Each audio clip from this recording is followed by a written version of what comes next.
In our next hadith, the Prophet ﷺ, he said that whoever Allah subhanahu wa ta'ala wants good for, He causes him to understand his religion. And this is a tremendous hadith because it recalibrates us.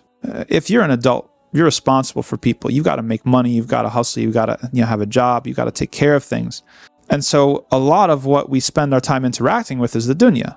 And so the liability of this, or one of the consequences of this, is that it starts to get us thinking of success in terms of dunya.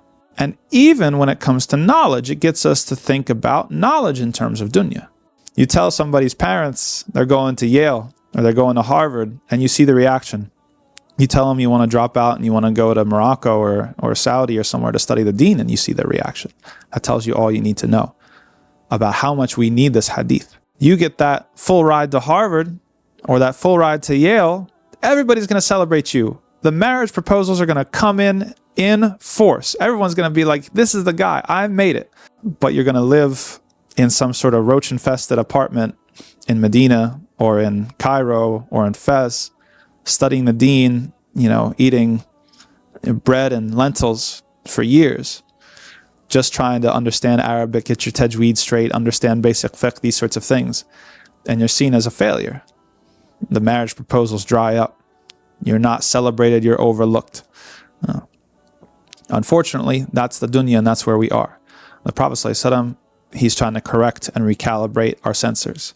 He's saying that if Allah subhanahu wa ta'ala wants good for a person, He doesn't let him get into Harvard, He doesn't let him get into Yale, all the other things that could have been said in this hadith. He makes him understand his religion. That is the supreme good, above all other good. Any type of thing in this dunya, compared to understanding your religion, pales in comparison. Because when you understand your religion, everything else falls into line. Doesn't mean you're going to be a rock star. Doesn't mean you're going to be super popular or super successful or very rich or anything like that. It couldn't possibly mean that. But it means that you're going to understand right from wrong.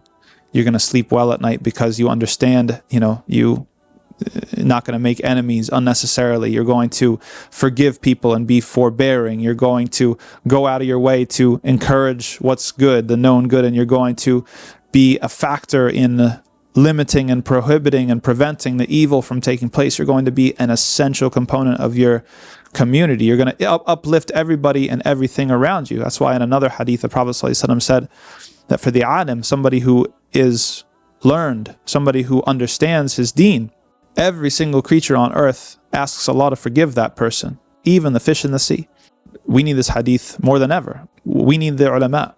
We need people who Allah subhanahu wa ta'ala has given understanding in their deen to be running things, to be deciding things, to be impactful, to be the real influencers, not necessarily on social media, but the real influencers, people with real influence and real authority. The most important type of person in this dunya is the person who understands their religion.